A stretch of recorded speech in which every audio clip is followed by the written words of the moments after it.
I'm Mike McDonnough, a registered dietitian and self-proclaimed agent for fruits and vegetables.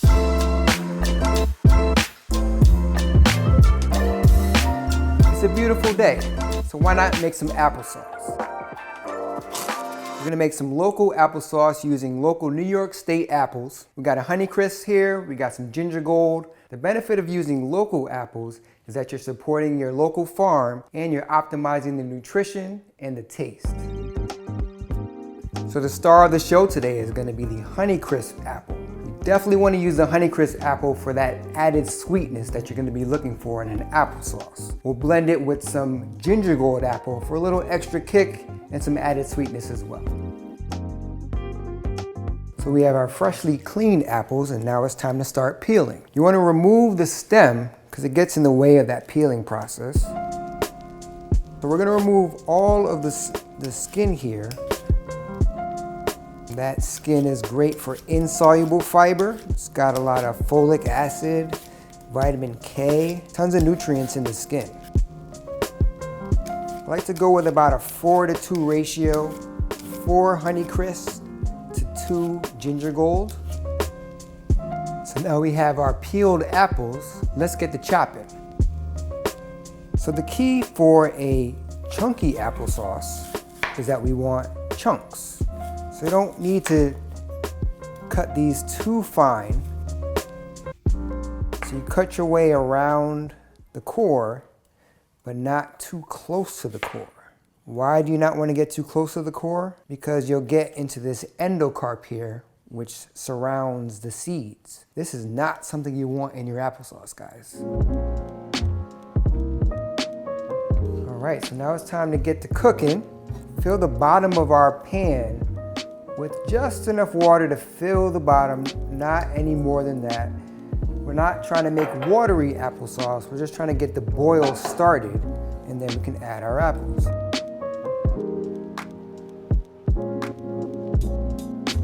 It's time to begin stage 1 of the seasoning phase. We'll start with some cinnamon sticks, because we can never get too much cinnamon. The motto for today with cinnamon, more is more. So we'll put a few cinnamon sticks into the pot, and now it's time to move to the stove. All right, so now the magic happens. We're gonna bring our apples to a boil. Remember, we filled the bottom of the pan with some water. That was to get the boil started. So now it's go time. In a few minutes, the room is gonna smell really good. All right, so now that we got our apples to a boil, we're gonna turn the heat down to a low temperature.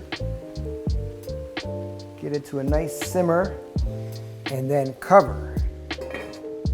We're gonna keep an eye on this, but eventually we want our apples to get down to a nice consistency so they're ready to be mashed into our applesauce. All right, I'm getting a little anxious. Let's check on these apples, see where they're at. So give it a little stir. What we're looking for is a nice softness. Okay, the room is filled with the most wonderful aroma. Check on our apples. Oh yeah. So what we're gonna do now, let's start with some cinnamon. And what did I say before? More is more. All right, really get it in there. Stir it up. How about a little nutmeg? Fresh nutmeg, grated right into our pot. It smells like something beautiful. So we got our mash here. We don't want to over mix and over mash this applesauce. We do want it chunky. We don't want to break down too much of that fiber because that fiber is good for us, right? So chunks is a good thing. I think it's time to start mashing our cranberries into the applesauce. So really easy, just be gentle and mash the cranberries with the back of your spoon.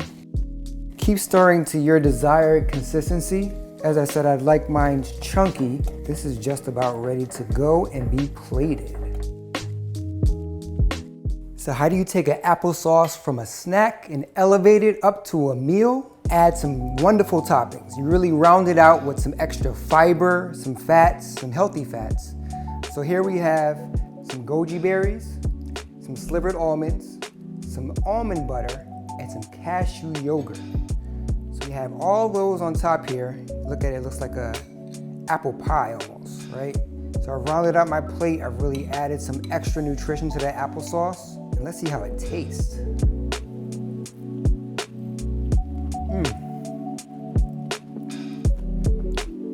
Delicious. Fantastic. Thank you guys so much for joining us. See you next time.